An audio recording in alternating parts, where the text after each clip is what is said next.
आता नाशिकला घेऊन आम्ही इथं रोडवरती अडकलोय. बस स्टॉपवरने आम्हाला लय पुढे आणून ठेवलं. 3-3.5 किलोमीटर लांब आम्हाला जायचं होतं पाठीमागे.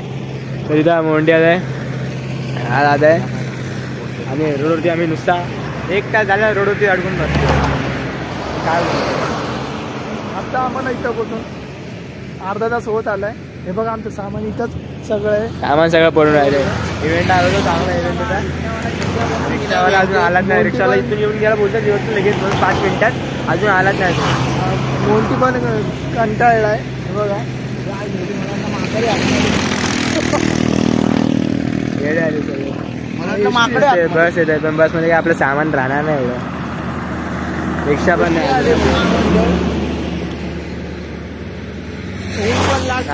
नाशिकला आलो आम्ही आता. नाशिक शिर्डी रोड आहे तिकडेच थांबलोय. नदी दिसते का? नदी बाजूलाच नदी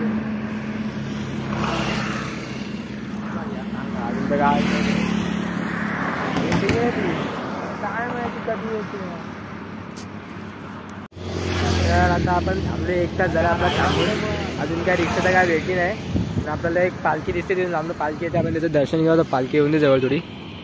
इथे पालखी आहेत पुढे. पालखीचं दर्शन वगैरे घेऊ आपण. इथे काय रिक्षा पण नाही भेटत आहे. सगळं वाईट चालले. बघू आता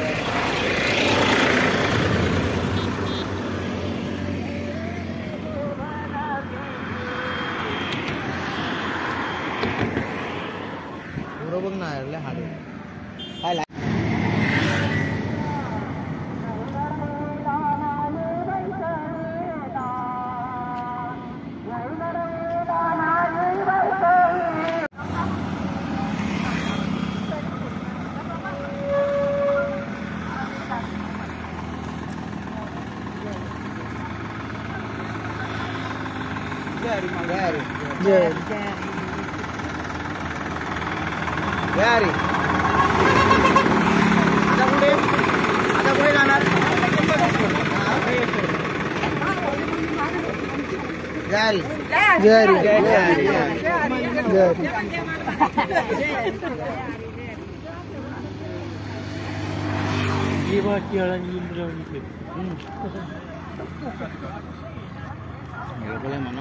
किती दिवसानंतर रिक्षा दिसते इथं.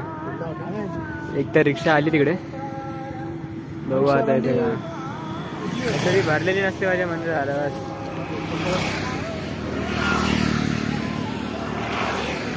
आईच्या गावात पण भरून गेली पूर्ण. बसा आता परत इथेच पूर्ण भरून गेली. गोदावरी हॉटेल पूर्ण भरून गेली ती पण. बघू आता दुसरी कोण रिक्षा येते का. आता मागापासून बघून आम्ही मुख्य बैलगाड्या बघतोय. बैल चाललेत तिकडे पुढे. बैलगाड्या तयार होते तेव्हा जसं आम्ही 7-8 वेळा गाड्या बघितल्यात बैलांच्या. त्याच्यामध्ये 2-2 बैल जात होते सगळे.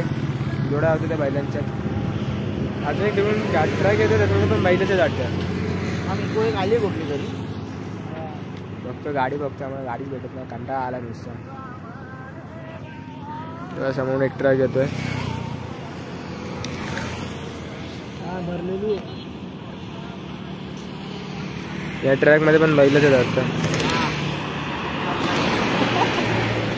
जसं होतं तसं ट्रॅक मध्ये पण बैलच आहे.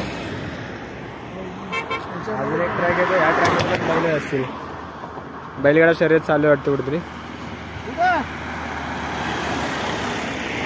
पण बैलच आहेत. बैलगाडा शर्यत चालू आहे. नुसती बैलगाडा शर्यत. गाडी थांबून वैतागायला पण एक गाडी थांबायला बघत नाही. हा काकांनी थांबवले. बघू आपल्या गोदावरी हॉटेलच्या इथे जायचंय.